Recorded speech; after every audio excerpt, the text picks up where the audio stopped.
Hello, Anima electrical. হ্যাঁ বলছি, আপনি কে বলছেন? হ্যাঁ, আমি বাপি বলছি। হ্যাঁ বলুন।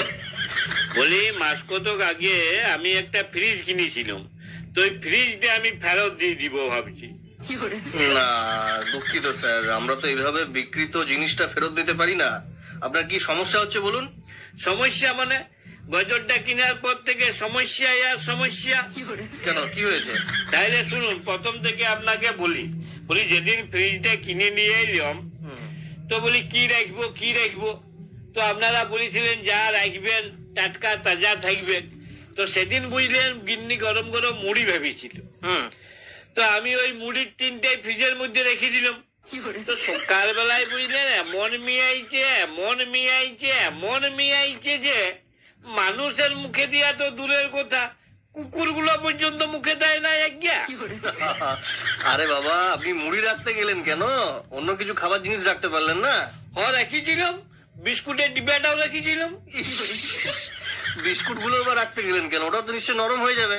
আর নরম পাতলা পাতলা পায়খানার মতন এমন লাটপেটা হয়ে গেছিল একগিয়া। তবে উল্টা কুকুরগুলো বেশ ফুর্তি করে চেটে ফুটেই খাইছে। কেন, আপনি ভাত ডাল শাকসবজি কিছু রাখতে পারলেন না? আর ভাতের কথা বলবেন নাই। তো সেদিন খাওয়া দাওয়ার পরে ভাতটা বাড়ি গেছে।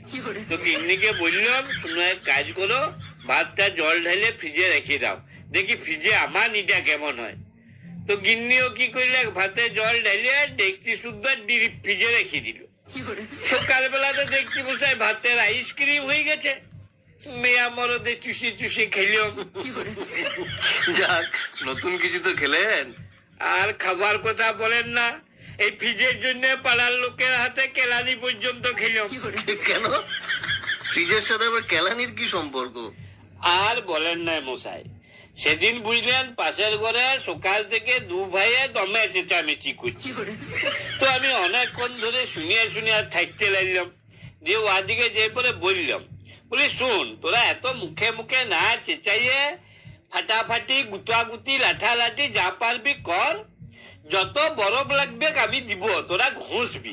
আমি নতুন ফ্রিজ কিনেছি, বরফের অভাব হবে না। তো তাহা মশাই নিজেদের গন্ডগোল তো থেমে গেলে, যে দু ভাইয়ে মিলে আমাকে একদম কাটলা পাড়া করে দিলে। আরে, এসব ঝুট ঝামেলার মধ্যে আপনার থাকার কি দরকার ছিল? বলি, নতুন ফ্রিজ কিনেছি, যদি কিছু লোকের উপকারে লাগে তো লাগুক। তো তা মশাই আজকালকার দিনে যাচ্ছে লোকের উপকার করতে নাই। কিন্তু এটা তো মানবেন যে আপনার গ্যাসের খরচ অনেক কমে গেছে। আর গ্যাসের খরচ কমার কথা বলবেন নাই, ডবল হয়ে গেছে, ডবল। কি করে? এই যে আমার গিন্নি কি করে, কালকে রান্নাটা আজকে করে রাখে। বলে যে গরম গরম রাঁধবো আর খাবো কি, তাহলে ফ্রিজ কিনেছে কিসের জন্য? তো একদিন রান্নার জন্য গ্যাস পুড়ছে, আর তার পরের দিনে গরম করে খাবার জন্য আবার গ্যাস পুড়ছে। আচ্ছা, তবে আপনাদের এই ফ্রিজটা বুঝলেন, আমার ছোট খোকার মতন পেচ্ছাবের দোষ আছে।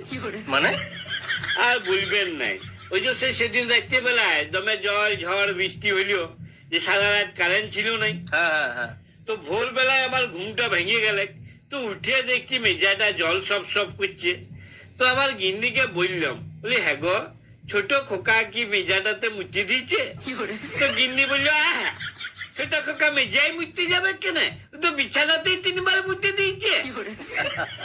দিয়ে লাইটটা জ্বেলে দেখছি যে ফ্রিজের তোলা থেকে কলকল জল বেরোচ্ছে। সারা রাত ধরে বাবু মুছিয়েছেন। আসলে ব্যাপারটা কি, কারেন্ট ছিল না তো তো ফ্রিজের বরফ গুলো গলে জল হয়ে গেছে, সেই জলটা ওভারফ্লো হয়েছে। আচ্ছা, একটা কথা আমাকে বলুন দেখিনি, হ্যাঁ। এই ফ্রিজে তো হিমালয় পাহাড়ের মতন গাদা গাদা বরফ জমে কি করে? আসলে ফ্রিজের মধ্যে একটা মেশিন লাগানো থাকে, তার কাজ হচ্ছে ভেতরটাকে ঠান্ডা করা। আর আপনি তো জানেন যে বাতাসের মধ্যে জলকণা ভেসে থাকে, তো ওই জলকণা গুলোকে টেনে ভেতরে বরফের মতো জমিয়ে দেয়। এই বাবারি, তাহলে আমাদের মন্ত্রীটাকে আর ওই মেয়া ছেলেটাকে ইডিতে এমনি এমনি ধরলে? সে আবার কি, মানে এই ফ্রিজের সাথে মন্ত্রী মেয়ে ছেলে এদের আবার কি সম্পর্ক? কেন, আপনি শুনেন নাই কলকাতার বাতাসে টাকা উড়ে? তো নিশ্চয়ই ওদের ফ্ল্যাটে সেরকম কিছু মেশিন ছিল, সেই টাকাগুলোকে টেনে পরে ভিতরে বান্ডিল বান্ডিল জমাই দিয়েছে। এই জন্যই তুই বলছে আমার টাকা লয়, ও বলছে আমার টাকা লয়। সত্যি মশাই, আপনার কথায় যুক্তি আছে। হ্যাঁ, তবে শুনুন, একটা কথা বলছি, আপনি শুনুন। বলি ফ্রিজটা আপনি ফেরত নিয়ে যান, আপনাকে টাকা পয়সা কিছু দিতে হবে না। না, এইটা কি কোনো কথা হলো? তাহলে আপনি এত টাকা দিয়ে কিনলেন, এমনি এমনি লস করবেন? লস কোথায় দেখছেন মশাই? বলি যদি 6 মাস আমি ফ্রিজটা না চালাই, তাহলে তো আমার গ্যাসের দামে আর ইলেকট্রিকের দামেই তো আমার ফ্রিজের দাম উঠে গেল। তারপরে তো সারা জীবন আমার লাভেই লাভ। সে ঠিক আছে, কিন্তু ধরুন আমরা গাড়ি করে যাব, ওটাকে নিয়ে আসবো, একটা ক্যারিং খরচা আছে তো। কেডিং খরচটাও আমি দিব। আমার বড় বেটার জন্য 19 বার সম্বন্ধ দেখতে গেছি। মনে করবো আরো 2 বার গেছিলাম। সবই বুঝলাম, কিন্তু আপনি একবার আরো ভেবে দেখুন দাদা। আমরা ধরুন আনতে যাব, আপনি এত টাকা খরচা করে শখের জিনিস কিনলেন, তো ওটাকে কষ্ট হবে না? ছেড়ে দেবেন? কি করবেন বলুন?